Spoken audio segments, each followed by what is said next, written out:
Não precisamos mais de você.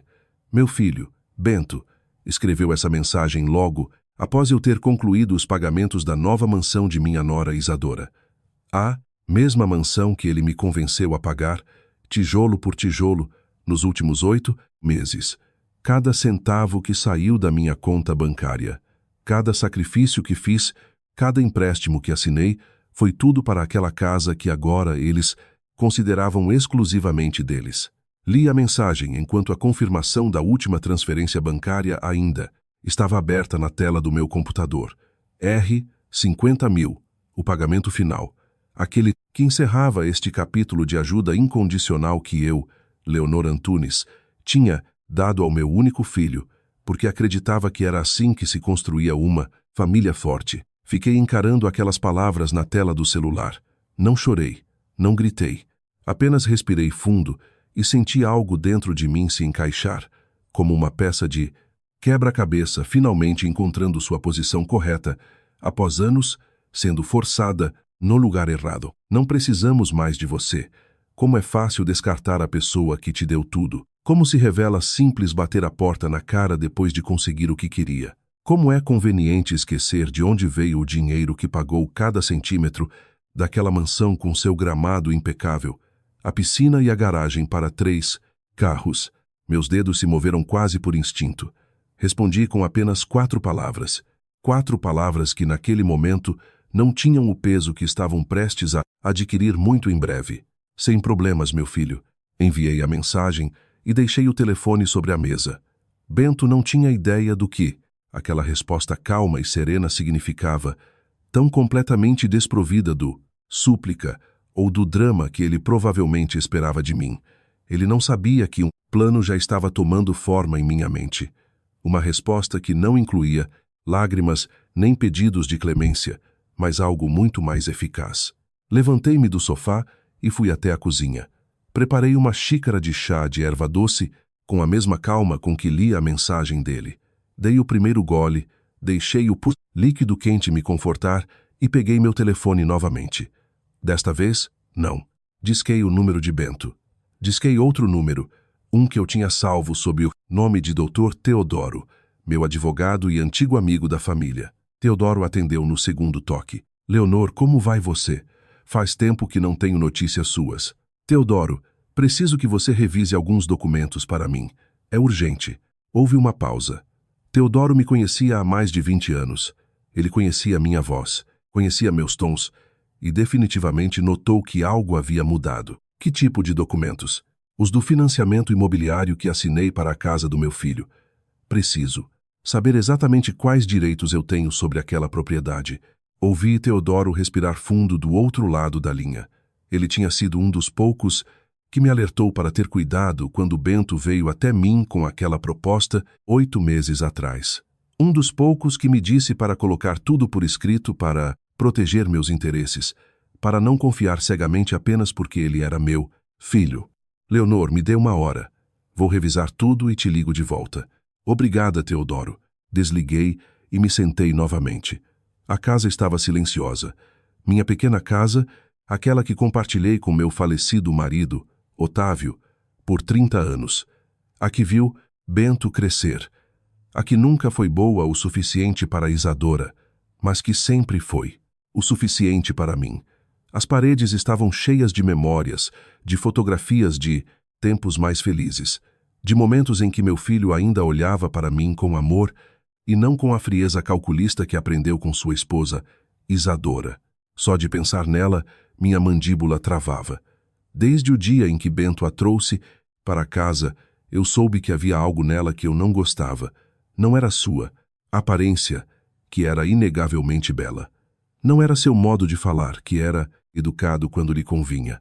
Era algo mais profundo, algo que se escondia atrás de seus sorrisos perfeitos e seus abraços ensaiados.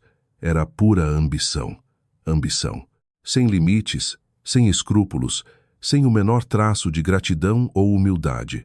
Mas eu me mantive em silêncio. Eu sorri. Eu aceitei porque Bento parecia feliz, porque meu filho tinha escolhido essa mulher. E eu, como uma boa mãe, pensei que meu trabalho era apoiá-lo incondicionalmente. Como eu estava errada. Como fui? Cega por não ver que o apoio incondicional sem limites claros não é amor. É cumplicidade na sua própria destruição. O telefone tocou exatamente 52 minutos depois. Teodoro sempre foi pontual. Leonor, tenho novidades. Você está sentada? Estou sentada. O empréstimo está completamente em seu nome. Você é a titular legal da hipoteca. Bento e Isadora aparecem como beneficiários da residência, mas, tecnicamente, até que o pagamento total seja concluído e a transferência oficial da propriedade seja feita, você tem direitos significativos sobre aquela casa. Você pagou 60% do valor total até agora. Correto. Acabei de fazer a transferência para o último pagamento dessa fase. Espere, você disse que acabou de fazer um pagamento há 1 hora. 50 mil? Teodoro ficou em silêncio por um momento. Ouvi o som de papéis sendo manuseados. Leonor, de acordo com meus cálculos e o que vejo nos documentos que tenho aqui, ainda faltam 40% do valor total da propriedade. Esses 50 mil que você acabou de pagar cobriram a última parcela acordada da primeira fase. Mas há aproximadamente 1.200.000 pendentes que precisavam ser pagos nos próximos 6 meses. Senti um pequeno sorriso, quase imperceptível, começar a se formar em meus lábios. E o que acontece se eu cancelar meu compromisso de pagar esses 40% restantes? Houve um longo silêncio. Teodoro entendeu imediatamente para onde minha pergunta estava indo. Se você cancelar os pagamentos pendentes, o banco executará a hipoteca. Bento e Isadora teriam que garantir o financiamento por conta própria para cobrir essa dívida ou perderiam a propriedade, considerando que a casa está avaliada em 3 milhões e você já pagou 1.800.000. Eles teriam que levantar 1.200.000 em um tempo muito curto ou enfrentar o despejo. E Leonor, conhecendo-os como conheço, duvido muito que tenham esse capital disponível ou a pontuação de crédito necessária para conseguir um empréstimo dessa magnitude. Quanto tempo eles teriam? O banco geralmente dá um prazo de carência de 48 horas para regularizar pagamentos atrasados em casos de hipotecas de alto valor. Depois disso, eles iniciam o processo de execução, que pode levar entre 15 e 30 dias. Mas a ordem de despejo pode chegar muito antes. 48 horas. 2 dias. Em 2 dias, meu filho e minha nora, que acabaram de me dizer que não precisavam mais de mim, estariam enfrentando a possibilidade real de perder sua mansão dos sonhos, seu símbolo de status, seu pequeno palácio construído com o suor e as lágrimas de uma mãe que eles descartaram como se fosse nada. Teodoro, você pode fazer uma coisa por mim? O que você precisar, Leonor. Quero que você ligue para o banco amanhã, logo cedo, e cancele formalmente meu compromisso com os pagamentos pendentes daquela hipoteca. Quero que você torne isso oficial por escrito, com todas as formalidades legais necessárias. Leonor, você tem certeza absoluta disso? Eles vão sofrer. Eles vão enfrentar as consequências de suas ações. Eles vão aprender que as pessoas não são descartáveis. Eles vão entender que respeito e gratidão não são opcionais em relacionamentos familiares. Minha voz soou firme, mais firme do que soava há anos. Não havia dúvida em minhas palavras. Não havia hesitação. Pela primeira vez em muito tempo, senti que estava tomando uma decisão a partir de um lugar de força própria e não do medo de perder o amor do meu filho. Farei isso amanhã, às 9 da manhã. Manterei você informada de cada passo. Obrigada, Teodoro. Te devo uma. Você não me deve nada, Leonor. Apenas me deixa feliz ver que você finalmente está estabelecendo limites. Seu marido teria orgulho de você. Aquelas últimas palavras me atingiram com mais força do que eu esperava. Meu marido, meu querido Otávio, que faleceu há 5 anos e que sempre me dizia que Bento precisava aprender o valor do dinheiro, o valor do esforço, o valor das coisas que não são dadas, mas conquistadas. Como ele estava certo, como senti falta dele naquele momento. Desliguei o telefone e olhei para a tela. Não havia mais mensagens de Bento. Ele provavelmente estava comemorando com Isadora, brindando em sua nova mansão rindo de como tinha sido fácil manipular sua velha mãe tola para conseguir a casa dos seus sonhos sem gastar um centavo do próprio dinheiro. Mas o riso não ia durar muito. Em menos de 24 horas, aquela celebração se transformaria em pânico, e eu, da minha pequena e humilde casa, ia assistir enquanto o castelo de cartas que eles construíram nas minhas costas desmoronava. Naquela noite não consegui dormir, mas não de angústia ou arrependimento. Não. Dormi porque minha mente estava completamente desperta, processando cada detalhe dos últimos 8 meses, vendo com uma clareza brutal tudo o que eu ignorei, todos os sinais de alerta que decidi não ver, porque queria acreditar que meu filho ainda era o menino carinhoso que fora um dia. Levantei-me às 5 da manhã, fiz café e sentei-me em frente à janela da minha cozinha. Dali, eu podia ver o pequeno jardim que Otávio havia plantado anos atrás. As roseiras de que ele cuidava com tanta dedicação estavam agora negligenciadas, cheias de ervas daninhas, porque eu estive ocupada demais, fazendo horas extras, trabalhando em turnos duplos, vendendo minhas coisas para juntar dinheiro para uma casa que nunca seria minha. O telefone vibrou sobre a mesa. Era uma mensagem de Teodoro. Bom dia, Leonor. Às 9 em ponto, farei a ligação para o banco. Você confirma que quer prosseguir? Meus dedos digitaram a resposta sem hesitação. Confirmo. Prossiga. Enviei a mensagem e dei um gole no café. Eram 6h30 da manhã. Em 2h30, tudo mudaria. Em 2h30, Bento e Isadora receberiam o aviso do banco informando-os de que os pagamentos haviam sido cancelados e que tinham 48 horas para regularizar a dívida de R$ 1.200.000, ou enfrentariam a execução. Enquanto esperava, minha mente viajou 8 meses atrás, para o dia em que tudo começou. Para o dia em que Bento apareceu à minha porta com aquele sorriso que eu não via há meses.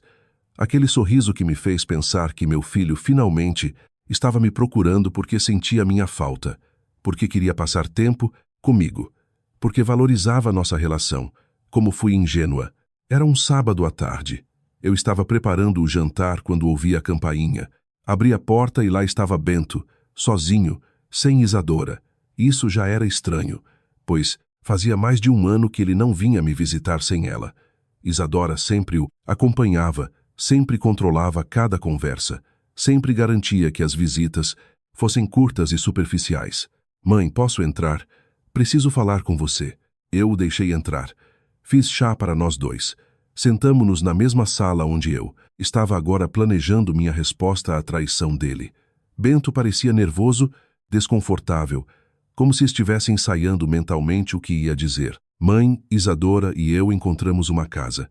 A casa perfeita para começar nossa família. Eu sorri. Claro que sorri. Meu filho ia ter sua própria casa. Isso era motivo de alegria, não era? Que maravilha, Bento! Onde fica? No Alphaville. É uma área linda, tranquila, com ótimas escolas. Tem 4 quartos, 3 banheiros, um quintal enorme, piscina. É exatamente o que sempre quisemos. Alphaville, um dos condomínios mais caros do estado. Meu estômago apertou um pouco, mas mantive o sorriso. Parece incrível, Bento. Estou tão feliz por vocês. Ele pegou sua xícara de chá, mas não bebeu. Apenas a segurou entre as mãos, olhando para o líquido como se as palavras de que precisava estivessem escritas ali. O preço é R$ 3 milhões. Eu assenti. Era uma quantia enorme, mas Bento tinha um bom emprego como gerente, o de vendas. Isadora trabalhava em marketing. Juntos, ganhavam bem. Poderiam conseguir um financiamento. Vocês devem estar animados com o processo de compra. Bento finalmente me olhou direto nos olhos. Esse é o problema, mãe. Nossa pontuação de crédito não é boa o suficiente para conseguir um financiamento desse valor. Tivemos alguns problemas financeiros no ano passado, algumas dívidas de cartão de crédito que afetaram nosso score. Os bancos estão nos negando o empréstimo. Comecei a entender para onde a conversa estava indo. Senti meu coração acelerar, como se uma pequena voz dentro de mim estivesse me avisando para ter cuidado, para estabelecer limites, para não me deixar manipular. Entendo. É difícil quando o crédito está prejudicado, mas vocês podem trabalhar para melhorá-lo. Podem esperar 1 ano ou 2. Podem procurar uma casa mais modesta enquanto isso. Não podemos esperar, mãe. Esta casa não vai ficar disponível por muito tempo. Já existem outras pessoas interessadas. É uma oportunidade única. A voz de aviso na minha cabeça ficou mais alta. Mas então Bento fez algo que destruiu todas as minhas defesas. Ele se inclinou para a frente, pegou minhas mãos nas suas e me olhou com aqueles olhos que eu conhecia desde que ele nasceu. Aqueles olhos que me lembravam do bebê que segurei pela primeira vez, do menino que corria para meus braços quando caía, do adolescente que chorava no meu ombro quando seu coração era partido. Mãe, você poderia nos ajudar. Seu crédito é excelente. Você nunca teve dívidas. Os bancos aprovariam o empréstimo para você sem problemas. Nós pagaríamos tudo, absolutamente tudo. Só precisamos que você coloque seu nome nos documentos para que seja você quem gerencia a hipoteca. Seria temporário, apenas até nosso crédito melhorar e podermos transferir para o nosso nome. Minha boca ficou seca. Todos os alarmes na minha cabeça estavam tocando ao mesmo tempo. Bento, isso é uma responsabilidade enorme. Se vocês não puderem pagar, eu ficaria com essa dívida. Não vai acontecer, mãe. Prometo que temos rendas estáveis. Podemos cobrir as parcelas mensais sem problemas. Só precisamos da sua ajuda para conseguir a aprovação inicial. Por favor, mãe, é a casa onde queremos criar nossos filhos, seus futuros netos. É o nosso sonho. Seus futuros netos. Aquelas palavras foram o golpe final. Bento sabia exatamente quais botões apertar. Ele sabia que meu maior desejo era ter netos. Sabia que a ideia de uma família crescendo, de risadas de crianças enchendo um lar, era minha maior fraqueza. Me dê alguns dias para pensar. Bento sorriu. Aquele sorriso que interpretei como gratidão, mas que agora, com a perspectiva do tempo, entendo que era triunfo. Obrigado, mãe. Sabia que podia contar com você. Você sempre foi a melhor mãe do mundo. Ele saiu naquela tarde depois de ficar apenas 1 hora. Nem terminou o chá. Quando fechei a porta atrás dele, fiquei no hall, sentindo um peso estranho no peito. Algo não estava certo. Algo sobre toda aquela conversa parecia ensaiado, calculado, perfeito demais em sua aparente espontaneidade. Mas então pensei nos meus futuros netos. Pensei em um Bento feliz. Pensei em ser a avó que ajudou a construir o lar da família. E todos aqueles alarmes tocando na minha cabeça foram silenciados sob o peso do meu desejo de ser necessária, de ser importante, de ser amada pelo meu filho. 3 dias depois, liguei para ele e disse que sim, que o ajudaria, que iríamos ao banco juntos processar a hipoteca. Bento chegou à minha casa com Isadora. Ela parecia radiante em um vestido caro e um perfume que provavelmente custava mais do que minhas contas mensais de serviços públicos. Ela me abraçou com uma efusividade que me surpreendeu. Leonor, você não sabe o que isso significa para nós. Você é um anjo, uma verdadeira bênção. Eu deveria ter notado que ela me chamava de Leonor, não de mãe. Deveria ter notado que o abraço dela era mecânico, que seus olhos não sorriam, embora sua boca sim. Deveria ter notado muitas coisas. No banco, assinei papéis. Tantos papéis. O gerente explicou os termos, as condições, as responsabilidades. Eu assenti. Eu assinei. Eu confiei. Bento estava ao meu lado, sorrindo, garantindo ao gerente que eles cuidariam de todos os pagamentos mensais. Minha mãe está apenas nos ajudando com a papelada inicial. Nós cobriremos todos os custos. O gerente me olhou com uma expressão que eu não soube interpretar naquele momento. Agora eu sei que era pena. Ele já tinha visto essa situação antes. Já tinha visto pais confiantes sendo usados por filhos inescrupulosos. A hipoteca foi aprovada em 1 semana. R$ 2 milhões emprestados pelo banco. R$ 1 milhão que tinham que ser dados como entrada. O plano era que Bento e Isadora pagassem R$ 500 mil da entrada com suas economias e que eu cobrisse os outros R$ 500 mil, temporariamente, até que eles vendessem alguns investimentos. Eles tinham os R$ 500 mil. Eu não tinha R$ 500 mil em dinheiro.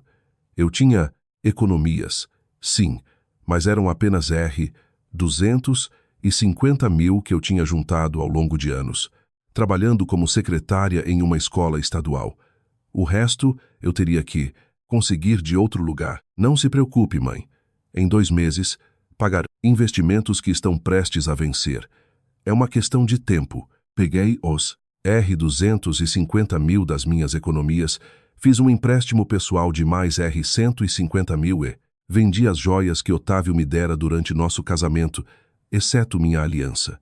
Isso me deu os últimos 100 mil. Entreguei o cheque com as mãos trêmulas. Era tudo o que eu tinha.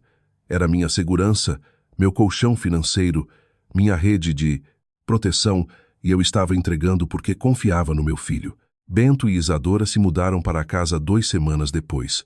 Eu ainda não a tinha visto. Eles não me convidaram para vê-la. Quando estiver completamente arrumada, nós te convidamos, mãe. Queremos que você a veja impecável. Perfeito. 1 mês se passou. Depois 2. Os 500 mil nunca foram devolvidos.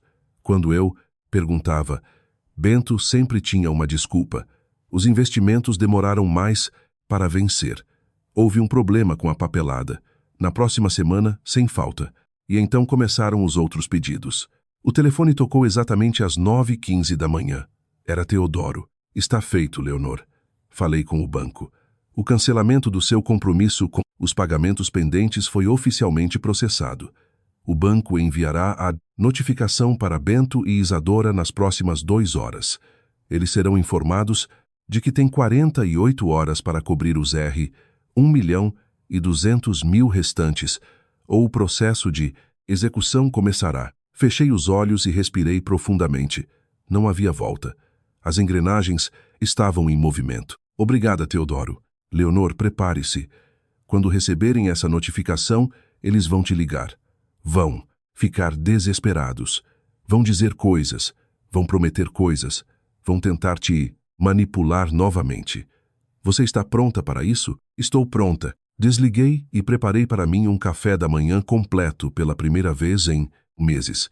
Ovos mexidos, torradas, frutas frescas, suco de laranja. Comi devagar, saboreando cada pedaço, sentindo meu corpo recuperar algo que tinha perdido durante aqueles 8 meses de sacrifício constante. Dignidade.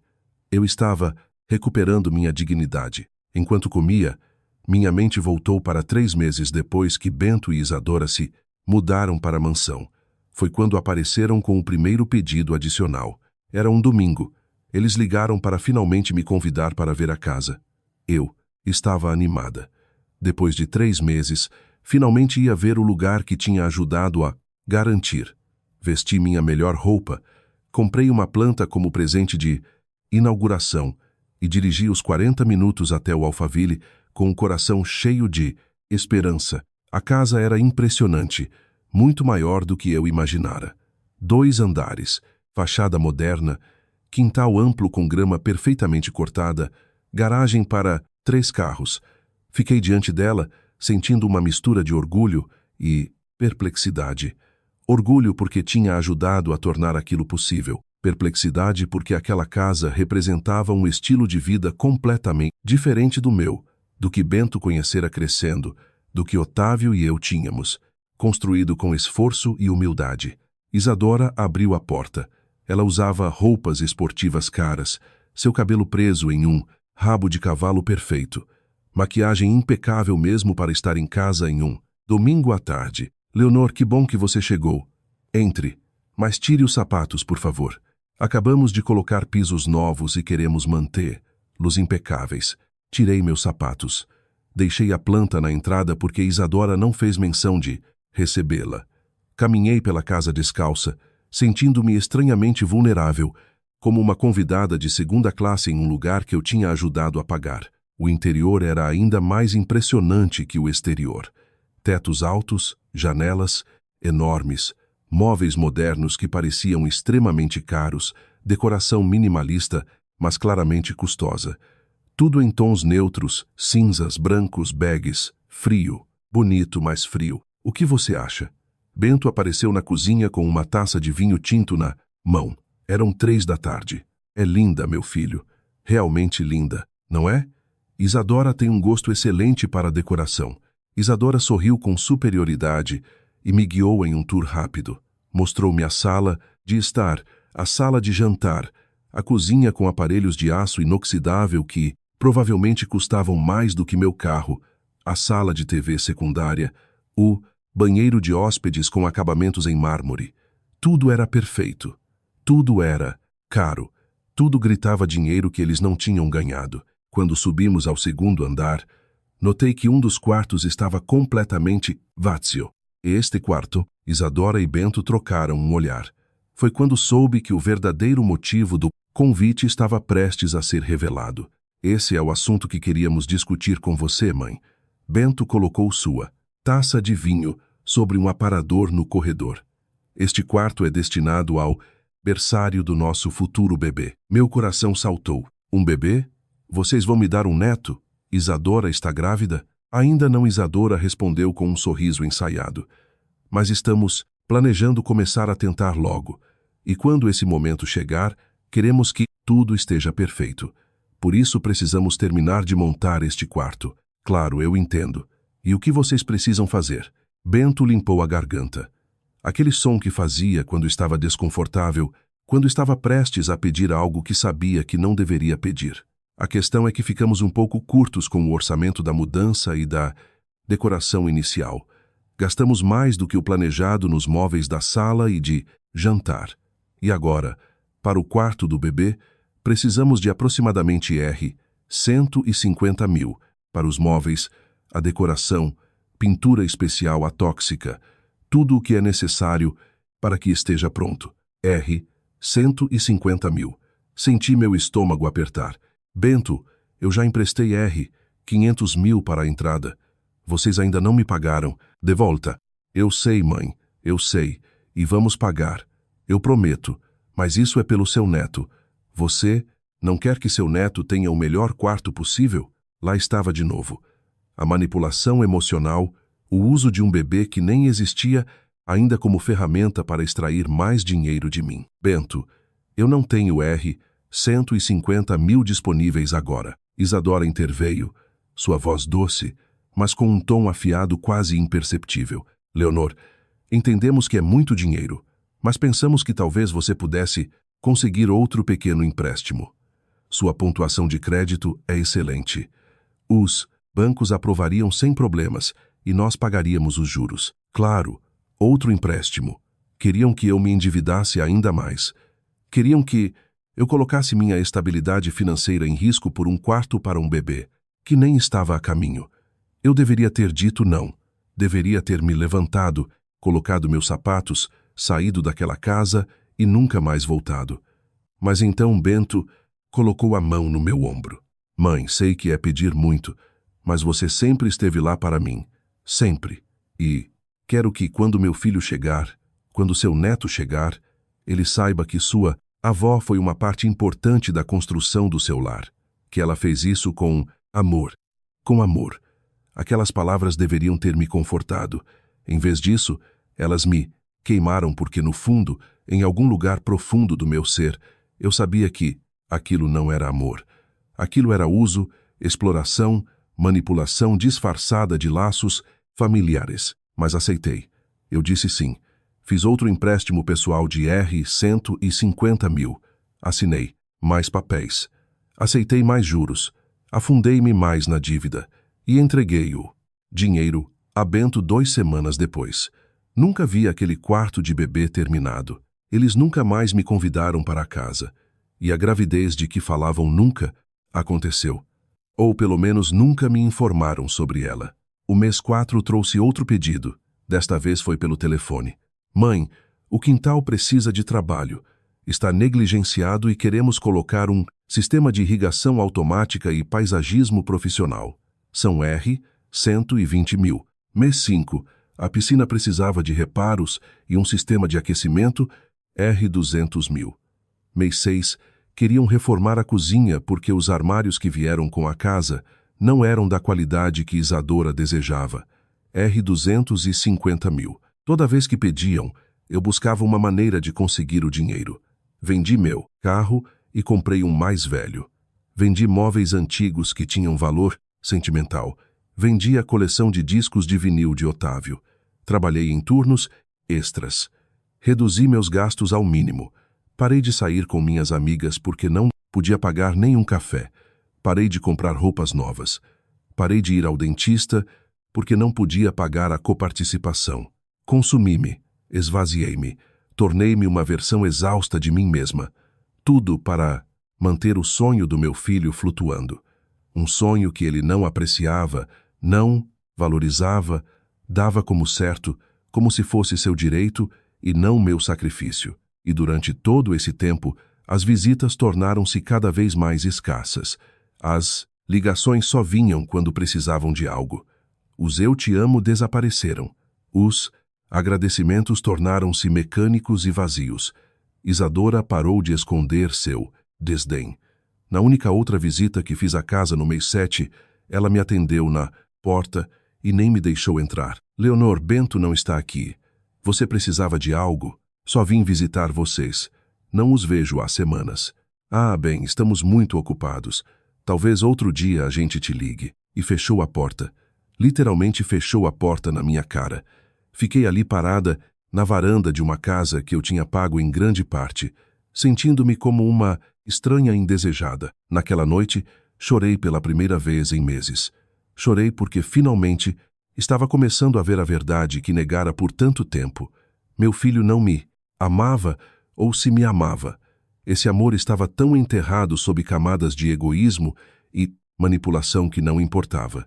Isadora me odiava ou, na melhor das hipóteses, me via como um recurso útil e nada mais. Mas, mesmo assim, quando o mês 8 chegou e Bento ligou para dizer que precisavam, dos últimos 50 mil para concluir alguns pagamentos finais, conseguiu dinheiro. Vendi a última coisa de valor que me restava, minha aliança de casamento. A única joia que eu prometera nunca vender. A aliança repousou na minha mão na última noite, antes de ser vendida. Era uma faixa simples de ouro branco, sem diamantes ou adornos elaborados. Otávio não, fora um homem rico, mas a dera para mim com todo o amor do mundo no dia do nosso casamento, há 45 anos. Por dentro estavam gravadas nossas iniciais e a data, L.E.O., 15 de junho de 1980. Tirei-a do dedo pela primeira vez desde o dia em que ele a colocou em mim. O espaço que deixou na minha pele era mais pálido que o resto, uma marca permanente de décadas de uso contínuo. Olhei para aquele círculo de pele branca e senti que estava traindo algo sagrado. Mas Bento precisava daquele dinheiro. Bento me dissera que era a última vez que, com aqueles 50 mil todos os pagamentos pendentes por melhorias na casa estariam concluídos. Eu prometo, mãe. Esta é a última vez que peço ajuda. Depois disso, tudo estará terminado e poderemos começar a te pagar por tudo o que você fez por nós. Eu quis acreditar nele. Precisava acreditar nele, porque se não acreditasse, teria que enfrentar a realidade de que tinha destruído minha estabilidade financeira, vendido todas as minhas memórias, endividado-me até o pescoço por um filho que só me via como um banco pessoal. Vendi o anel em uma joalheria por 40 mil. Valia mais, muito mais em valor sentimental, mas o avaliador só via o peso do ouro. Os outros 10 mil tirei do dinheiro que tinha reservado para pagar minhas contas de luz e água daquele mês. Eu daria um jeito de me virar depois. Transferi os 50 mil para Bento em uma terça-feira de manhã. Ele respondeu com uma mensagem simples. Recebido, valeu. Nem sequer obrigado, mãe. Apenas valeu. Como se eu tivesse lhe emprestado 10 reais para o almoço e não 50 mil que representavam a última peça da minha vida anterior. O último vestígio do meu casamento transformado em dinheiro para a conveniência dele. E 30 minutos depois dessa transferência, chegou a mensagem que mudou tudo. Não precisamos mais de você. Enquanto eu lembrava de tudo isso sentada na minha cozinha, o telefone começou a vibrar. Olhei para a tela. Era Bento. A notificação do banco já havia chegado. Fazia exatamente 2 horas desde que Teodoro fizera a ligação. Deixei o telefone vibrar. 1, 2, 3 vezes. 4, 5 chamadas consecutivas que não atendi. Então começaram as mensagens. Mãe, me liga, urgente. Mãe, tem um problema com o banco. Preciso falar com você agora. Por favor, atende o telefone. Desliguei o celular. Não estava pronta para falar com ele ainda. Não estava pronta para ouvir suas súplicas, suas promessas vazias, seu pânico disfarçado de preocupação filial. Precisava desse momento de silêncio, desse momento em que o poder finalmente tinha mudado de mãos. Servi-me de outra xícara de café e saí para o quintal. As roseiras de Otávio me olhavam com reprovação. Eu as tinha negligenciado terrivelmente. Por 8 meses, minha vida tinha girado completamente em torno de conseguir dinheiro para Bento e minha própria casa, meu próprio espaço, tinha caído no abandono. Ajoelhei-me diante das rosas e comecei a arrancar as ervas daninhas com as mãos. A terra estava seca, as raízes sedentas. Eu estive tão ocupada alimentando o jardim de Isadora com dinheiro que não me pertencia, que deixei o jardim que meu marido plantou com as próprias mãos morrer. Perdoe-me, sussurrei, sem saber se estava falando com meu falecido marido ou comigo mesma. Perdoe-me por esquecer o que realmente importa. Trabalhei no jardim por 3 horas. Arranquei ervas daninhas, reguei as plantas, podei os galhos mortos. Minhas mãos sujaram-se, meus joelhos doeram, minhas costas protestaram. Mas senti algo que não sentia há meses. Paz. Uma paz. Estranha que vinha de fazer algo por mim mesma, pelo meu próprio espaço, sem esperar nada em troca. Quando voltei para dentro de casa, liguei o telefone. Havia 37 chamadas perdidas de Bento, 20 de Isadora, 15 mensagens de texto, cada vez mais desesperadas. A última mensagem de Bento dizia: Mãe, por favor, o banco diz que você cancelou os pagamentos. Diz que temos 48 horas para conseguir R$1.200.000 ou perderemos a casa. Isso tem que ser um erro. Me liga, por favor. Não era um erro. Era justiça. Isadora também tinha deixado mensagens. Li uma por uma, observando a evolução do tom. As primeiras tentavam ser doces, quase amáveis. Leonor, querida, há uma confusão com o banco. Você pode nos ligar? Depois tornaram-se mais urgentes. Leonor, isso é sério. Precisamos falar com você imediatamente. E, finalmente, mostraram seu verdadeiro rosto. Isso é ridículo. Depois de tudo o que fizemos por você, é assim que você nos retribui? Resolva isso agora. Tudo o que fizeram por mim. Li aquela frase 3 vezes. O que exatamente eles tinham feito por mim? Permitir-me esvaziar minha conta bancária por eles? Dar-me o privilégio de me endividar para financiar seu estilo de vida? Abençoar-me com a oportunidade de vender as últimas posses que me conectavam ao meu marido morto? Respondi apenas a Bento. Uma mensagem simples. Não é um erro, meu filho. Decidi que não posso continuar com os pagamentos. Sinto muito. A resposta veio em segundos. O quê? Mãe, você não pode fazer isso. Você nos prometeu que ajudaria. Vamos perder a casa. Você me disse que não precisavam mais de mim. Estou respeitando isso. Meu telefone começou a tocar imediatamente. Era Bento. Desta vez, atendi. Como você pode fazer isso com a gente? Sua voz era um grito que provavelmente podia ser ouvido em todo o condomínio. Você é minha mãe. Você deveria me ajudar. Eu te ajudei, Bento. Por 8 meses, eu te ajudei. Gastei cada real que tinha. Endividei-me. Vendi tudo o que possuía, incluindo a aliança que seu pai me deu. E sua resposta foi me dizer que não precisavam mais de mim. Isso não foi literal. Foi apenas uma expressão. Uma expressão, depois que eu acabei de transferir R$50.000 para você, sua expressão foi me dizer que não precisavam mais de mim. Isso é o que você pensa, Bento. Ouvi Isadora gritando ao fundo. Dê-me o telefone. Deixe-me falar com ela. Bento, você e Isadora são adultos com bons empregos. Vocês podem resolver isso sozinhos. Podem conseguir um empréstimo. Podem pedir ajuda à família da Isadora. Podem vender algumas das coisas caras que compraram com o meu dinheiro. Não temos tempo para isso. O banco nos dá 48 horas. E a família da Isadora não tem esse tipo de dinheiro. Como era conveniente que a família de Isadora nunca tivesse que contribuir com um centavo para aquela mansão.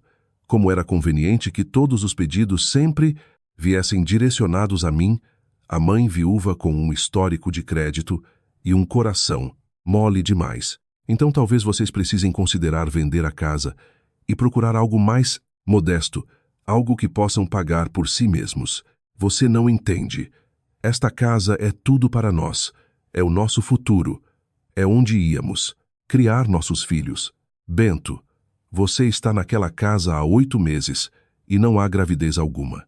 Você me pediu 150 mil para um berçário que nunca se materializou. Pediu-me dinheiro para um jardim que nunca me deixou aproveitar. Pediu-me dinheiro para uma piscina em que nunca me convidou para nadar. Aquela casa nunca foi sobre família.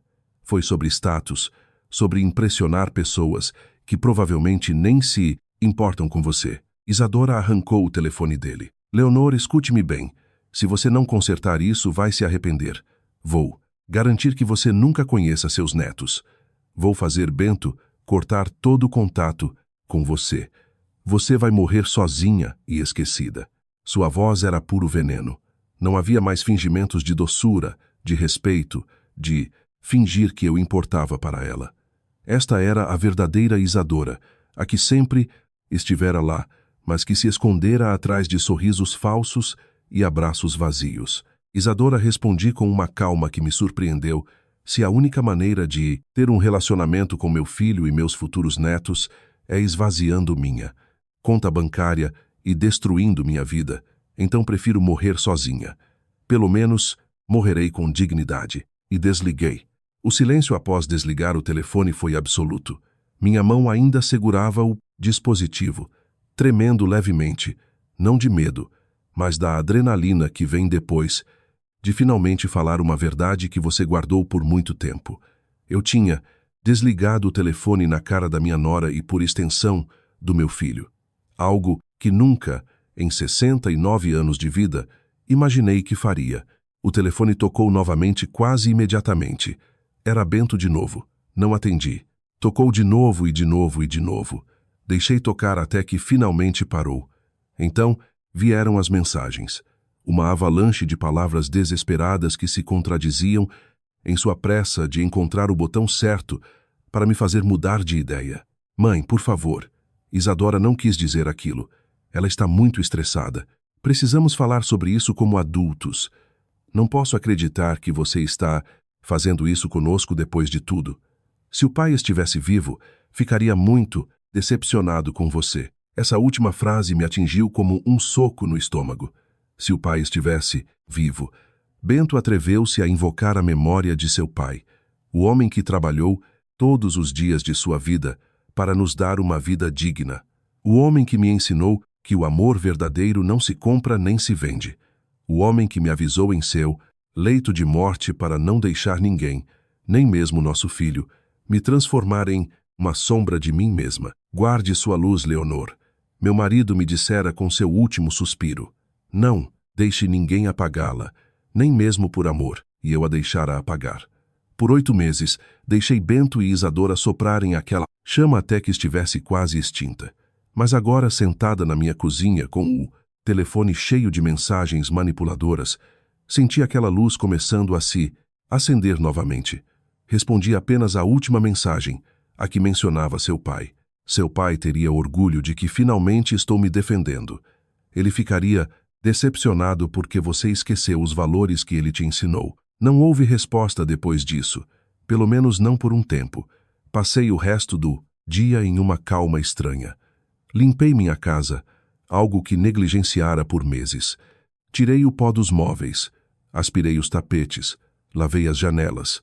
Cada ação era um ato de recuperação, de retomar meu espaço, minha vida, minha identidade que estivera enterrada sob o peso de exigências constantes. Enquanto limpava, encontrei coisas que tinha esquecido que tinha. Uma fotografia de Bento quando tinha 5 anos, sorrindo com um dente faltando, abraçando um cachorro de pelúcia que eu costurara à mão.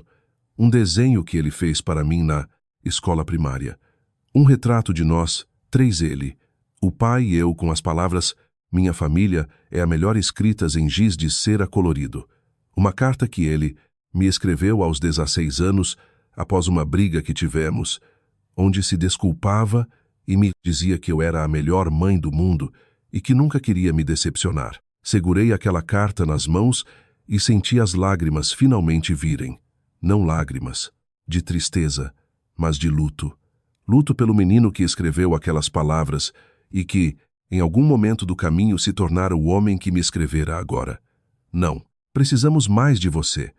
Luto pelo relacionamento mãe-filho que eu imaginei ter e que a realidade despedaçara. Luto pelos anos que passei negando os sinais, ignorando os alertas, convencendo-me de que se apenas desse um pouco mais, se apenas ajudasse um pouco mais, tudo voltaria a ser como antes. Mas não há como voltar atrás. Há apenas o seguir em frente. Coloquei a carta, a fotografia e o desenho em uma caixa. Não os joguei fora. Eram parte da minha história, parte de quem eu era e de quem Bento fora. Mas os guardei, fechei-os, coloquei-os em uma prateleira alta do armário.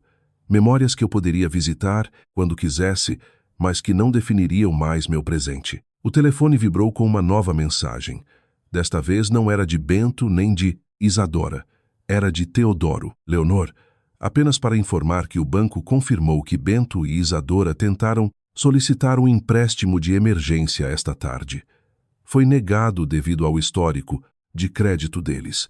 Eles também tentaram usar a casa como garantia, mas como a propriedade está em disputa devido aos pagamentos pendentes, não puderam prosseguir. Estão procurando opções, mas, pelo que meu contato no banco me disse, não tem muitas alternativas viáveis no tempo que lhes resta, menos de 40 horas agora. O relógio estava correndo e eles não tinham soluções. Perguntei-me o que estariam fazendo naquele momento. Estariam Bento e Isadora, sentados em sua sala de estar cara, cercados por móveis que eu paguei, olhando para paredes que eu financiei, sentindo seu mundo perfeito desmoronar? Estariam me culpando? Ou estariam finalmente vendo a si mesmos, vendo as decisões que tomaram, a ganância que alimentaram, a ponte que queimaram? A noite caiu sobre minha pequena casa. Preparei um jantar simples, algo que não fazia há semanas. Durante os últimos meses, comera principalmente sobras, comida barata, o mínimo para sobreviver, porque cada real economizado era um real que eu podia enviar para Bento. Mas naquela noite, preparei um prato de que gostava, que saboreei, que comi sem pressa e sem culpa. Depois do jantar, sentei-me na varanda dos fundos. O ar da noite estava fresco. As estrelas brilhavam timidamente através da poluição luminosa da cidade. Ouvi os sons do bairro Cães latindo à distância, crianças brincando em uma casa próxima, o zumbido constante do tráfego na avenida principal. Este era o meu mundo. Este bairro de classe média onde as pessoas se conheciam pelo nome, onde os vizinhos se cumprimentavam na rua, onde não era necessária uma mansão para ter dignidade. Eu passara tanto tempo invejando o mundo do Alphaville, pensando que se Bento vivesse lá, seria mais feliz, mais bem-sucedido, mais completo. Mas o Alphaville não o tornara uma pessoa melhor. Apenas o tornara mais ganancioso, mais distante, mais disposto a sacrificar relacionamentos reais por posses materiais. Meu telefone vibrou novamente. Outra mensagem de Bento. Mãe, vim até sua casa. Estou aqui fora.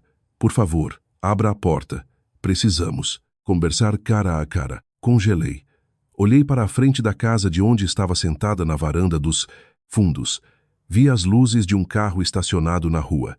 Bento viera depois de 8 meses de visitas escassas, de mensagens curtas, de ligações apenas quando precisava de dinheiro. Agora estava à minha porta porque precisava de mim novamente. Não me mexi. Deixei-o tocar a campainha. 1, 2, 3 vezes. Ouvi sua voz me chamando do lado de fora. Mãe, sei que você está aí. Seu carro está na garagem. Por favor, abra. Fechei os olhos. Este era o teste. Este era o momento em que minha determinação seria posta à prova. Seria tão fácil abrir aquela porta, deixar Bento entrar, ouvir suas promessas renovadas, suas justificativas elaboradas, suas lágrimas calculadas. Seria tão fácil ceder, voltar àquele padrão familiar de dar e dar, até não ter nada mais para entregar. Mas não me mexi. Mãe, isso não é justo. Vou perder minha casa. Isadora está arrasada. Tudo pelo que trabalhamos vai ser perdido. Tudo pelo que trabalhamos. A ironia daquelas palavras era quase cômica. Eles não tinham trabalhado por aquela casa. Eu tinha trabalhado por aquela casa. Eu fiz os turnos dobrados. Eu vendi minhas posses. Eu assinei os empréstimos. Eles apenas viveram nela, desfrutaram dela e finalmente descartaram-me quando pensaram que já tinham extraído tudo o que podiam de mim. A campainha continuou tocando. As batidas na porta tornaram-se mais fortes, mais desesperadas. Ouvi Bento gritando, sua voz quebrando com o que poderia ter sido angústia genuína ou apenas pânico por perder seu status, seu símbolo de sucesso, sua prova material de que tinha vencido na vida. Depois de 20 minutos, os sons cessaram. Ouvi o motor do carro dele ligar. Vi as luzes traseiras se afastarem pela rua. Bento se fora. Ele não derrubara a porta, não chamara a polícia, não fizera uma cena maior. Ele simplesmente desistira, fora embora. Provavelmente de volta ao Alphaville para procurar outra solução, outro banco para contactar, outra pessoa para manipular. Fiquei sentada na varanda até que o frio da noite se tornou desconfortável. Então entrei, tranquei todas as portas, apaguei as luzes e fui para a cama. Dormi melhor naquela noite do que tinha dormido em 8 meses. Não houve pesadelos com dívidas impagáveis. Não houve sonhos ansiosos com chamadas do banco. Apenas um sono profundo e reparador. O tipo de sono que vem quando você finalmente para de carregar um peso que nunca foi seu para começar. Acordei com o sol entrando pela janela do meu quarto. Eram 7 da manhã. Lá fora, os pássaros cantavam nas árvores do bairro. Era um dia normal para o resto do mundo, mas para Bento e Isadora, era o começo do seu último dia completo antes que o prazo do banco expirasse. 24 horas. Era tudo o que lhes restava para conseguir R1.20. Levantei-me, fiz café e verifiquei meu telefone. Havia mais mensagens, mas desta vez não apenas de Bento. Havia mensagens de números que eu não reconhecia. Abri a primeira. Sra. Leonor, sou Patrícia, mãe da Isadora. Preciso falar com a senhora, urgentemente sobre a situação da minha filha e do seu filho. Por favor, me liga. Então agora a família da Isadora estava se envolvendo. A mesma família que nunca contribuiu com R$1 para aquela mansão, que nunca ofereceu ajuda, que provavelmente nem conhecia a verdadeira fonte do dinheiro que financiava o estilo de vida da filha. Apaguei a mensagem sem responder. Havia outra mensagem de um número desconhecido. Leonor, é William, irmão do Otávio. Bento me ligou ontem à noite chorando, dizendo que você está tirando a casa dele. O que está acontecendo? Me ligue, William. Fazia 3 anos que eu não falava com ele, desde o funeral do meu marido. Nosso contato fora mínimo. Talvez uma ligação no Natal ou uma mensagem de aniversário. E agora Bento o contactara, provavelmente pintando uma história onde eu era a vilã, a mãe cruel, abandonando o filho em seu momento de necessidade. Desta vez, respondi, mas com uma mensagem de texto. William, a situação é complexa. Bento te deu apenas uma versão dos fatos. Se você realmente quiser saber a verdade, podemos conversar. Mas não vou justificar minhas decisões baseadas no relato manipulado do meu filho. A resposta veio em minutos. Venha à minha casa hoje à tarde. Quero ouvir a sua versão. Aceitei. William era um homem justo. Tinha sido como um irmão para mim durante meu casamento com Otávio. Se alguém merecia saber toda a verdade, era ele. Passei a manhã me preparando. Reuni todos os documentos que tinha. Os extratos bancários mostrando as transferências para Bento. Os comprovantes dos empréstimos que fiz. As confirmações de venda de minhas posses. Cópias das mensagens onde Bento me pedia dinheiro, repetidamente. Organizei tudo em uma pasta, criando uma linha do tempo clara de 8 meses de sacrifício financeiro, seguidos por uma mensagem de 4 palavras que mudou tudo. Às 3 da tarde, dirigi até a casa de William. Ele morava em um bairro semelhante, ao meu. Casas modestas, mas bem cuidadas. Jardins pequenos, mas cheios de vida. Sua esposa, Susana, abriu a porta. Ela me abraçou com calor genuíno. Leonor, entre. William está na sala. William estava sentado em sua poltrona favorita. Ele me viu entrar e sua expressão era difícil de ler. Não havia julgamento ainda, apenas curiosidade misturada com preocupação. Sente-se, Leonor.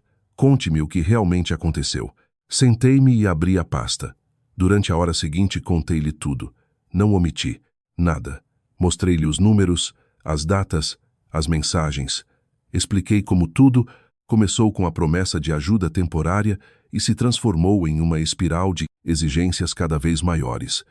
Mostrei a mensagem final de Bento, a que dizia que não precisavam mais de mim, enviada exatamente 30 minutos após minha última transferência. William ouviu em silêncio, seus olhos movendo-se entre os documentos e meu rosto. Susana, que se sentara conosco, tinha lágrimas nos olhos. Leonor, você vendeu sua aliança, Susana sussurrou. O anel que meu irmão te deu? Eu não tinha mais nada para vender. William fechou a pasta e inclinou-se para trás na poltrona. Passou a mão pelo Somports, rosto, um gesto que me lembrou tanto Otávio que senti um aperto no peito. Bento me ligou ontem à noite dizendo que você tinha prometido pagar a casa dele e agora estava voltando atrás por causa de um mal-entendido. Ele me disse que você estava sendo irracional, que o estava punindo por uma mensagem que não tinha as intenções que você atribuiu a ela. E agora, o que você acha? Agora acho que meu sobrinho se transformou em alguém que não reconheço. Acho que aquela mulher com quem ele se casou o transformou em uma versão egoísta de si mesmo. E acho que meu irmão, que Deus o tenha, ficaria furioso ao ver como o filho dele tratou a própria mãe. Susana pegou minha mão na sua. Leonor, você fez a coisa certa. Eu sei que dói.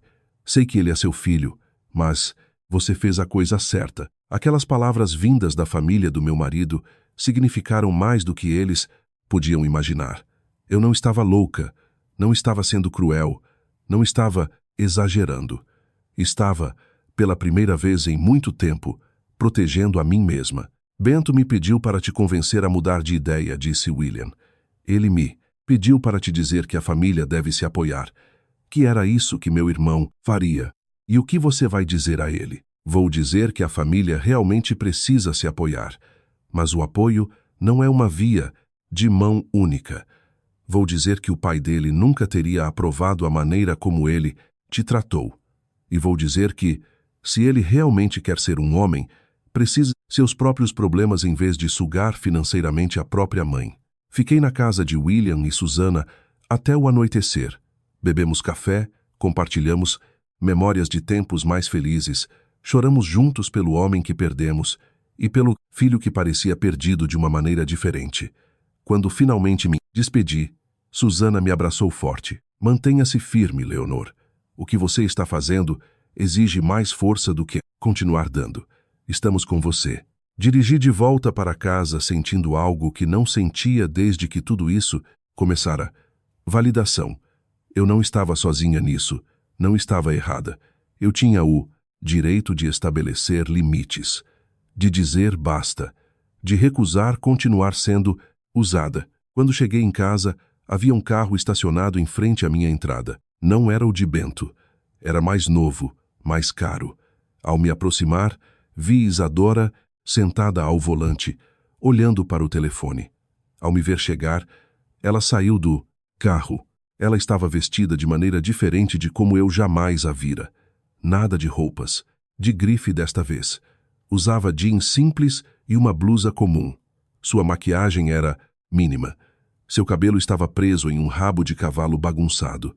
Ela parecia cansada, abatida, como se não tivesse dormido. Leonor, preciso falar com você. Sua voz estava diferente também. Não havia arrogância. Não havia aquele tom condescendente que ela sempre usava comigo. Havia algo mais. Desespero, medo, genuíno. Não temos nada para conversar, Isadora. Por favor, apenas 5 minutos. Contra meu melhor julgamento, abri a porta da minha casa e a deixei entrar. Não. A convidei para sentar. Ficamos em pé na sala. 2 mulheres que nunca gostaram uma da outra.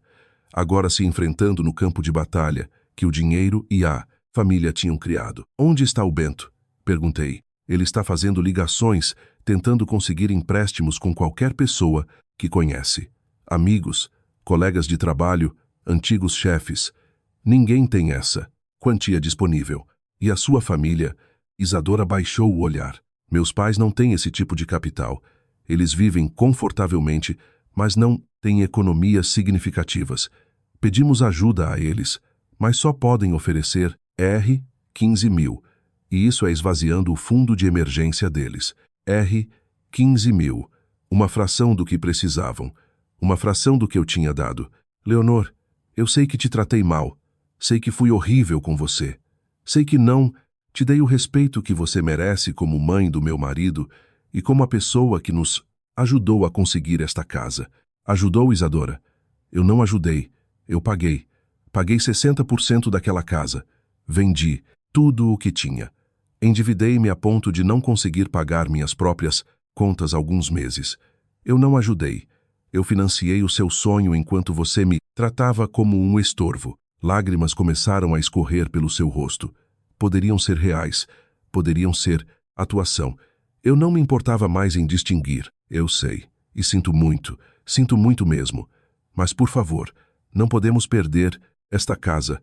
É tudo o que temos. Não, Isadora. Aquela casa não é tudo o que vocês têm. Vocês têm juventude, têm saúde, têm empregos, têm um ao outro. Aparentemente têm tudo o que eu tinha na idade de vocês. E nós construímos tudo do zero, sem a ajuda de ninguém. A diferença é que vocês querem tudo agora, sem esforço, sem sacrifício próprio, apenas com o sacrifício dos outros. Isadora deixou-se cair no meu sofá, sem pedir permissão.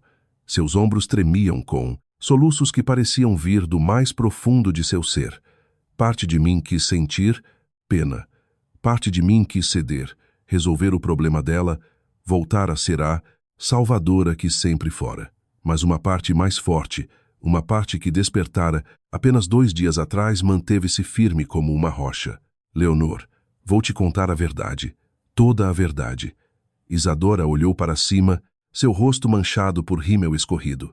Eu convenci o Bento a te pedir o dinheiro.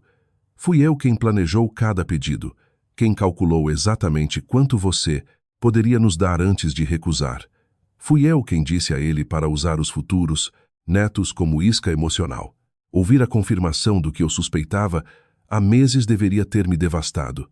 Mas, em vez disso, senti uma estranha sensação de alívio. Eu não fora paranoica. Não, fora fruto da minha imaginação. Tudo fora exatamente tão manipulador quanto me parecera. Por que você está me dizendo isso agora? Porque não tenho mais nada a perder. Porque em menos de 24 horas vamos estar na rua. Porque pensei que talvez, se eu fosse honesta com você pela primeira vez, você pudesse encontrar alguma compaixão em seu coração. Sentei-me na cadeira à frente dela. Olhei-a direto nos olhos. Isadora, a compaixão que você busca, eu a gastei durante 8 meses. Usei-a cada vez que vendi algo que amava para te dar dinheiro. Usei-a cada vez que trabalhei horas extras até meus pés sangrarem.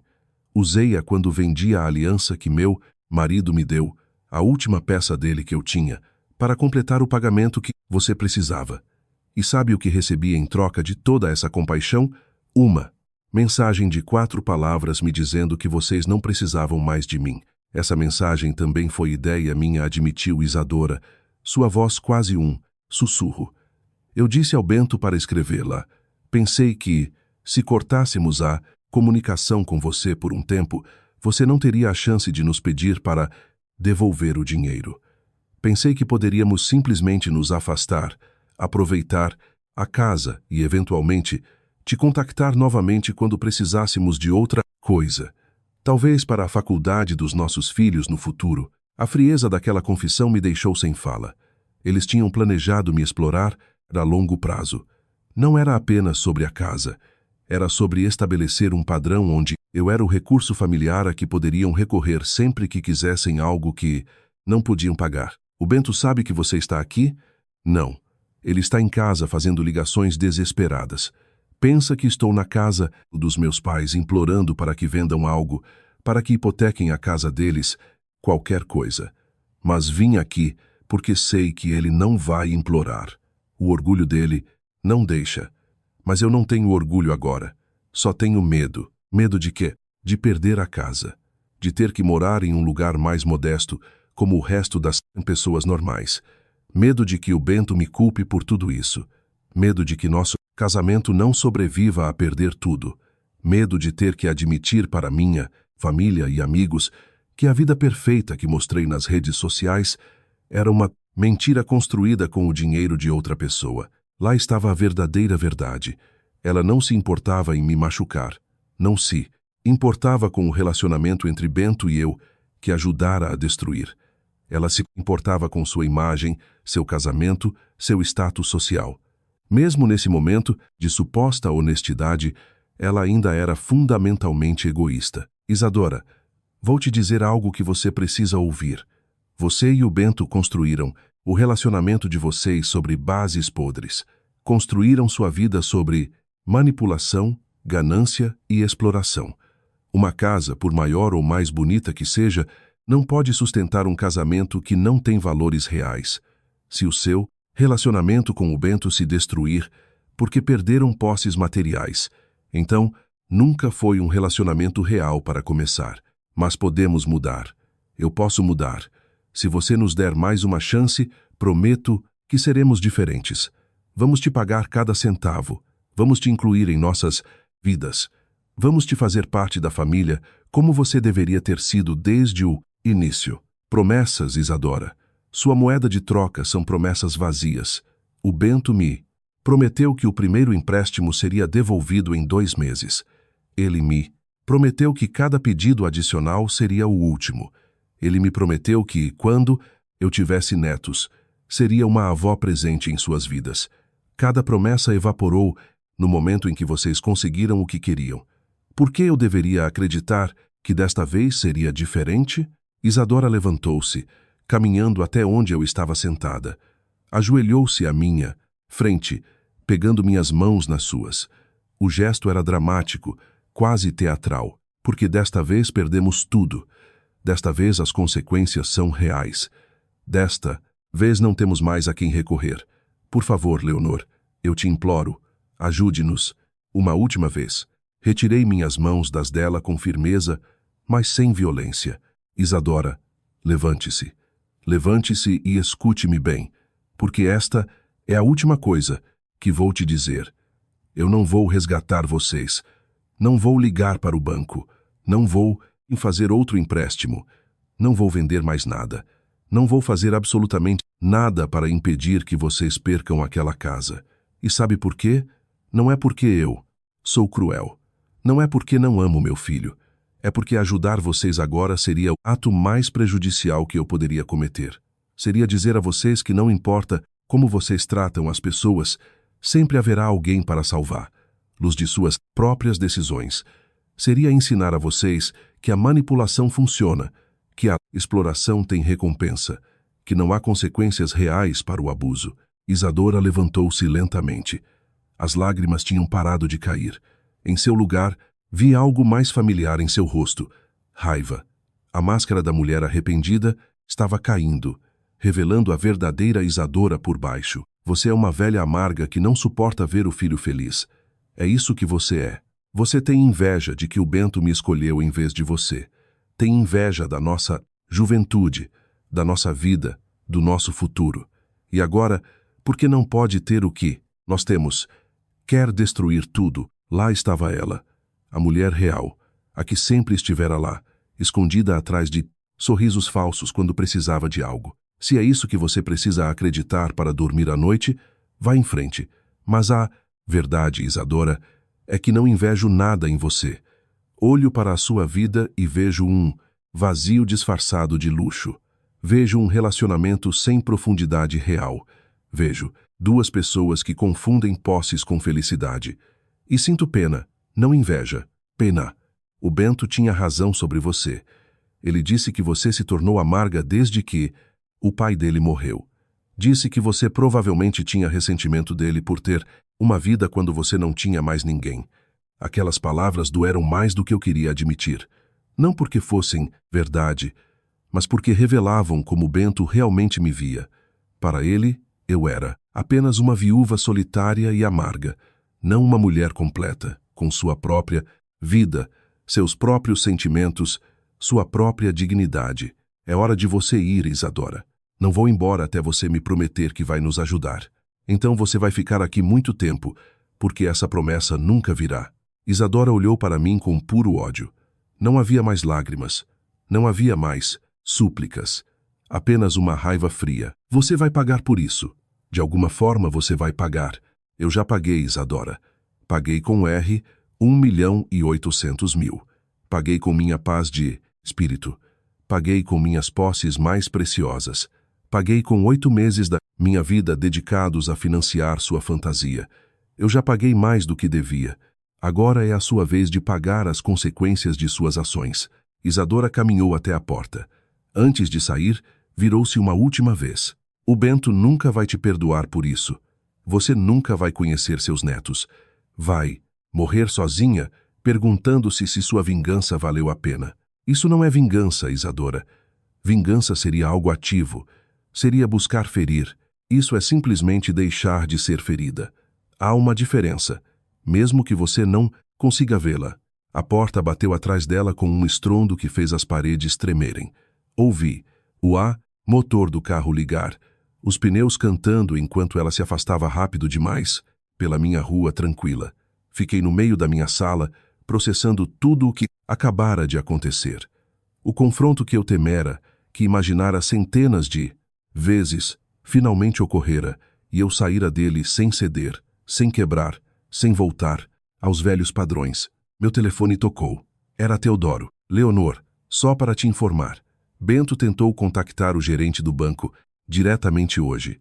Ofereceu o carro dele como parte do pagamento, junto com vários pertences. Disseram-lhe que nada disso chega perto de cobrir a dívida. Ele tem até amanhã ao meio-dia, 12 horas além do prazo original, porque o gerente lhe deu uma extensão por cortesia. Uma extensão vai mudar alguma coisa? Não, a menos que consigam R, 1.200.000 nas próximas horas, o que é virtualmente impossível. O processo de execução começará amanhã à tarde. O aviso de despejo será enviado, e eles terão aproximadamente 2 semanas para desocupar a propriedade. 2 semanas.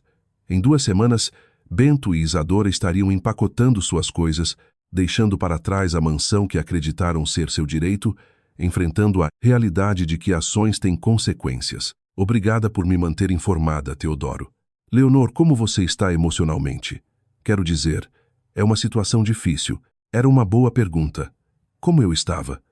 Triste pelo relacionamento com meu filho, que provavelmente nunca se recuperaria, aliviada por o ciclo de exploração finalmente ter terminado, assustada com o que meu futuro significava sem Bento nele, mas também, e isso me surpreendeu, eu estava em paz.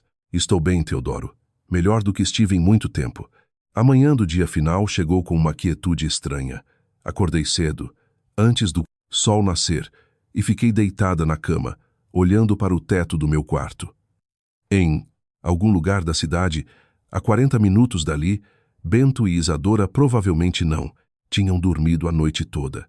Provavelmente passaram as últimas horas fazendo ligações desesperadas, procurando milagres que não chegariam, agarrando-se a uma esperança que diminuía a cada minuto que passava.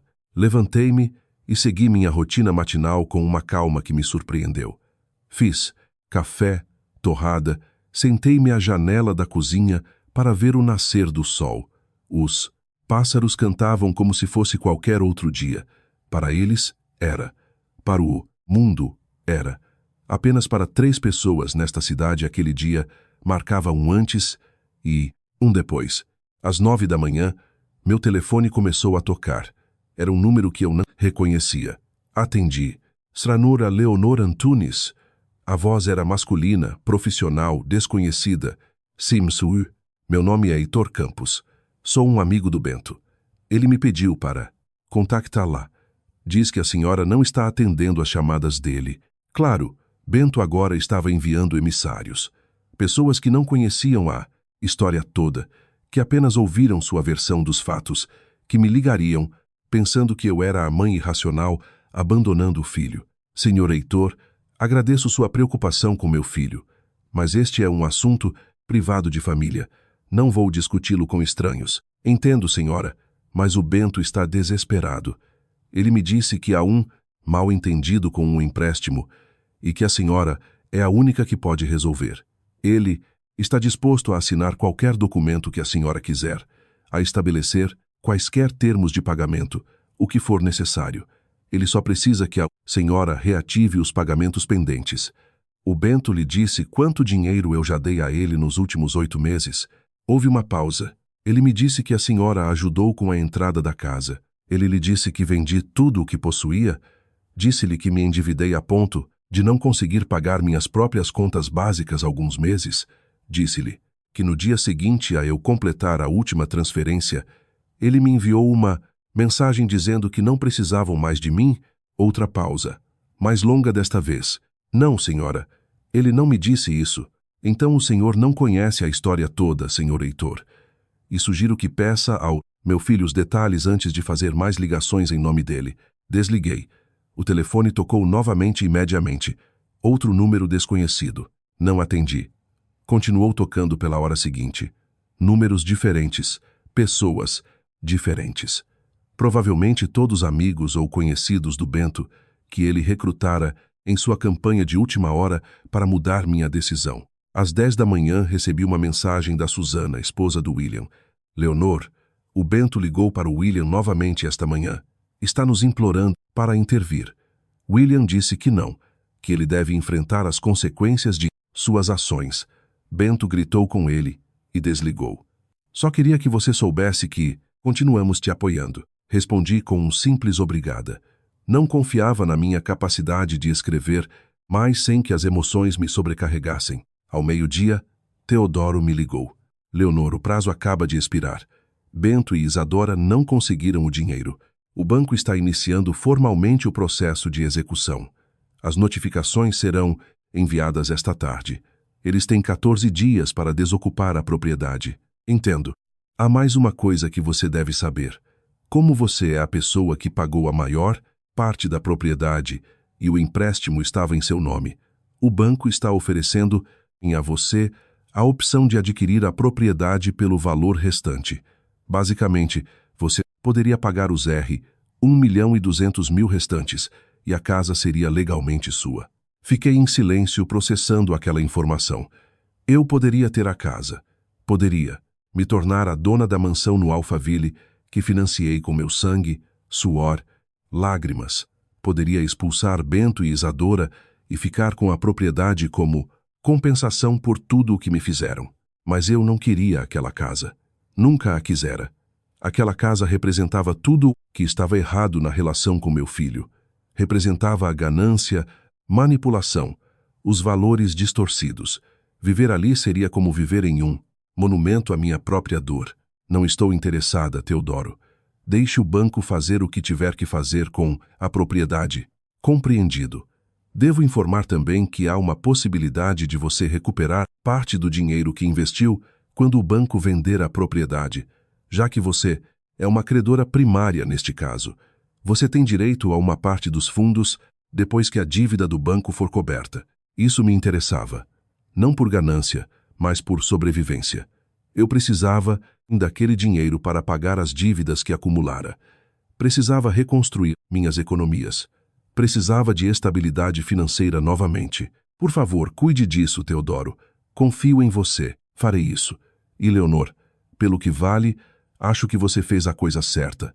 Sei que dói agora, mas a longo prazo, isso era necessário. Depois de desligar com Teodoro, saí para o jardim.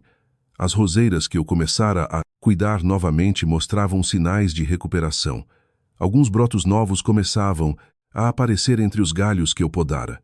A vida estava voltando lentamente, com paciência, com cuidado constante. Ouvi um carro parando em frente à minha casa. Meu coração disparou. Olhei para a frente e vi o carro do Bento. Desta vez ele não estava sozinho. Isadora estava com ele. Vi-o sair do veículo. Seus movimentos tensos, seus rostos abatidos pela falta de sono e pelo estresse. Não fui ao encontro deles. Fiquei no quintal esperando.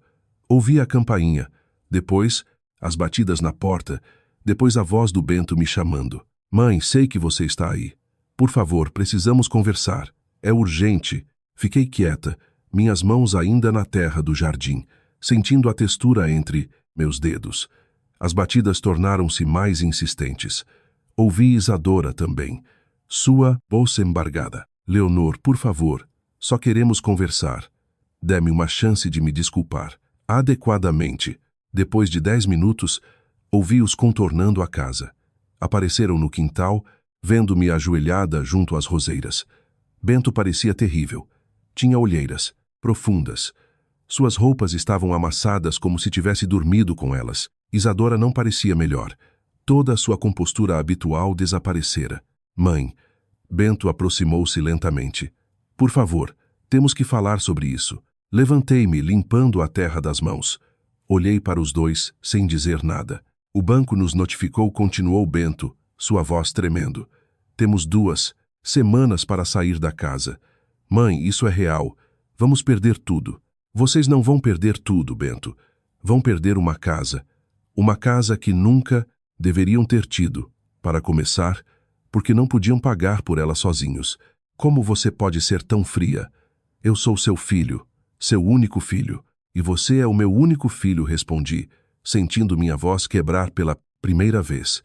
Eu sou a mulher que te deu a vida, que te criou, que te amou incondicionalmente, que sacrificou tudo por você durante 34 anos. E quando eu finalmente precisei que você me tratasse com um mínimo de respeito e gratidão, você me descartou como se fosse lixo. Bento deu um passo atrás, como se eu o tivesse atingido fisicamente. Eu não quis dizer aquilo. A mensagem. Eu estava frustrado. Estava estressado. Não achei que você levaria tão ao pé da letra. Bento, não foi só a mensagem. Foram 8 meses sendo tratada como um caixa eletrônico. Foram as visitas que nunca aconteciam, a menos que você precisasse de dinheiro. Foram as promessas quebradas, uma atrás da outra. Foram as mentiras sobre me devolver o empréstimo inicial. Foi a maneira como a Isadora me tratava, como se eu fosse menos que nada. A mensagem foi apenas a gota d'água, mas o copo já estava enchendo há muito tempo. Isadora deu um passo à frente. Leonor, eu já contei ao Bento tudo o que fiz. Confessei a ele que fui eu quem o manipulou para te pedir dinheiro constantemente. Contei-lhe que fui eu quem idealizou a mensagem para te afastar. Ele está zangado comigo, está magoado, mas ainda podemos consertar isso como uma família. Consertar como, exatamente? Fazendo com que eu consiga outro empréstimo que não posso pagar, vendendo mais algo que não tenho. Eu não tenho mais nada para dar, Isadora. Vocês me esvaziaram completamente. Bento caiu de joelhos na grama. Mãe, eu te imploro. Sei que fui um péssimo filho. Sei que não te tratei como você merece, mas me dê uma chance de compensar. Se você me ajudar esta última vez, passarei o resto da minha vida te retribuindo por tudo. Financeiramente, emocionalmente, tudo. Vê-lo de joelhos, chorando e implorando, deveria ter me movido. Deveria ter ativado todos aqueles instintos maternais de proteger, de salvar, de me sacrificar. Mas havia algo diferente desta vez. Eu via claramente que ajudá-lo agora seria perpetuar o ciclo. Seria ensinar-lhe que lágrimas de última hora apagam meses de abuso. Seria confirmar que ele poderia me tratar como quisesse, porque no final a mamãe sempre cederia. Bento, levante-se. Ele me olhou do chão, esperança misturada com desespero nos olhos. Levante-se e escute-me bem. Eu não vou ajudar vocês a salvar aquela casa. Não, vou ligar para o banco. Não vou fazer nada para reverter o que já está em movimento. E vou te dizer o porquê. Bento levantou-se lentamente, limpando as lágrimas com as costas da mão. Isadora permaneceu ao seu lado, imóvel. Vou te dizer por que não vou te ajudar, meu filho. Não é porque não te amo. Não é porque quero te ver sofrer. É porque ajudar você agora seria o ato mais destrutivo que eu poderia cometer contra você. Seria roubar de você a única chance que você tem de se tornar o homem que seu pai sonhou que você seria. Mãe, por favor, não. Deixe-me terminar. Seu pai costumava me dizer algo quando você era pequeno. Dizia que seu maior medo não era que a vida te batesse, mas que você nunca aprendesse a se levantar dessas batidas, porque nós estaríamos sempre lá para impedir que você caísse. E ele tinha razão. Passei toda a sua vida sendo sua rede de segurança, seu bote salva-vidas, sua solução para cada problema. E ao fazer isso, tirei algo inestimável de você. Tirei a oportunidade de desenvolver sua própria força, sua própria resiliência, sua própria capacidade de enfrentar consequências. Bento balançava a cabeça. Isto é diferente, mãe. Isto não é uma lição de vida. Isto é perder o nosso lar. Não, Bento. Isto é exatamente uma lição de vida. Isto é aprender que não se pode construir um castelo com o dinheiro dos outros e esperar que ele se sustente. Isto é aprender que as pessoas não são recursos descartáveis. Isto é, aprender que suas ações têm peso, têm consequências, têm um custo. E sim, esse custo vai doer muito, mas essa dor é o preço para se tornar alguém melhor. Isadora finalmente falou, sua voz mal audível. E se não sobrevivermos a isto? E se isto nos destruir como casal, então o relacionamento de vocês nunca foi forte o suficiente para começar. Um casamento real, construído sobre amor genuíno e valores compartilhados, pode sobreviver a perder uma casa, pode sobreviver à adversidade econômica, pode sobreviver a ter que começar de novo. Se o casamento de vocês não aguenta isso, é porque foi construído sobre bases tão falsas quanto as daquela mansão que estão prestes a perder. Você é cruel, disse Isadora. Esconde sua crueldade atrás de palavras e bonitas sobre lições e crescimento. Mas a verdade é que você está gostando disso. Está gostando de nos ver sofrer. Olhei-a nos olhos. Se eu estivesse gostando disso, Isadora, meu peito não doeria toda vez que eu respiro. Eu não teria chorado todas as noites desta semana pelo relacionamento com meu filho que provavelmente nunca se recuperará. Não estaria aqui sentindo meu coração se partir em dois enquanto vejo o Bento implorar. O fato de eu estar fazendo a coisa certa não significa que não doa. Significa que amo meu filho, o suficiente para permitir que ele enfrente as consequências que o tornarão uma pessoa melhor. Mesmo que isso signifique que ele me odeie pelo resto da vida. Bento aproximou-se de mim, colocando as mãos nos meus ombros. Eu nunca poderia te odiar, mãe. Você é minha mãe. Eu te amo. Você me ama, Bento. Ou ama o que eu posso fazer por você. Porque nos últimos 8 meses, a única vez que ouvi de você foi quando precisava de dinheiro. A única vez que me visitou foi quando tinha um novo pedido. Os eu te amo sempre vinham acompanhados de solicitações de empréstimo. Então perdoe-me se eu questionar se você realmente sabe o que significa amar alguém ou se apenas sabe como usar essa palavra para manipular. Suas mãos caíram dos meus ombros. Ele recuou. Isso não é justo. Não é justo, Bento. Eu vendi a aliança que seu pai me deu. Vendi a última peça, física, que me conectava ao amor da minha vida. E sabe o que você me disse quando transferi esse dinheiro para você? Recebido, valeu. Nem sequer um obrigado, mãe. Apenas um valeu. Como se você tivesse comprado um café de um estranho. Então não venha falar comigo sobre o que é justo. O silêncio caiu sobre o jardim. Bento e Isadora olharam-se. Uma conversa silenciosa passando entre seus olhos. Finalmente Isadora falou. Então é isso. Não há nada que possamos dizer ou fazer para mudar sua decisão. Não. Tudo bem. Sua voz era plana, desprovida de emoção. Então, acho que não temos mais nada para conversar. Ela pegou a mão de Bento e começou a guiá-lo em direção à saída. Bento resistiu, virando-se para me olhar uma última vez. Mãe, se fizermos isso, se perdermos a casa e começarmos de novo, você vai estar lá, vai querer fazer parte de nossas vidas quando não tiver mais que nos dar dinheiro? A pergunta perfurou-me como uma flecha. Era a única coisa que realmente importava, não era? Além do dinheiro, da casa, de todo o drama, a verdadeira questão era se ainda poderíamos ser uma família. Bento, eu sempre serei sua mãe. Isso nunca vai mudar. Mas o relacionamento que tivermos de agora em diante terá que ser diferente. terá que ser baseado no respeito mútuo, não em transações financeiras. Terá que incluir presença real, não apenas ligações quando precisar de algo. Se você estiver disposto a construir esse tipo de relação comigo, então sim, eu estarei lá. Mas não serei seu banco pessoal novamente. Não sacrificarei minha estabilidade pelo seu conforto novamente. Bento assentiu lentamente. Eu entendo. E provavelmente levará muito tempo para eu te perdoar por isso e me perdoar por ter chegado a este ponto. Mas você tem razão. Eu preciso aprender a resolver meus próprios problemas. Aquilo era tudo o que eu queria ouvir há 8 meses. Isadora puxou a mão de Bento. Vamos. Já ouvimos o suficiente. Assisti-os afastarem-se pelo meu jardim, caminhando em direção ao carro.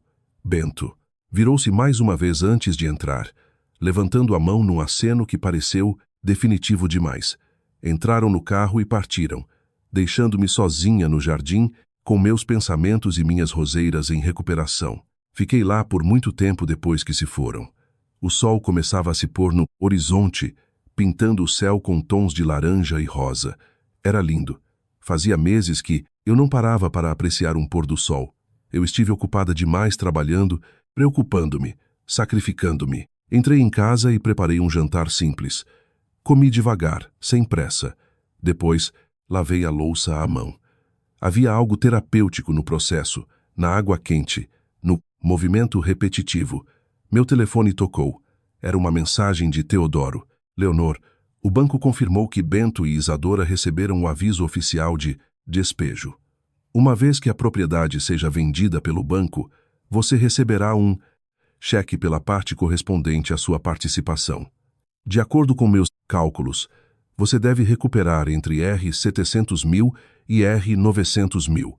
Não é tudo o que você investiu, mas é o suficiente para você pagar suas dívidas e reconstruir suas economias. R$ 700 mil a R$ 900 mil. Não eram os 8 milhão que eu tinha gasto, mas era mais do que eu esperava recuperar. Era o suficiente para começar de novo. Era o suficiente para ter estabilidade novamente. Respondi. Obrigada por tudo, Teodoro. As semanas seguintes foram estranhamente pacíficas. Não houve chamadas desesperadas de Bento. Não houve mensagens de Isadora. Houve um silêncio que poderia ter sido desconfortável, mas que, em vez disso, parecia um espaço necessário.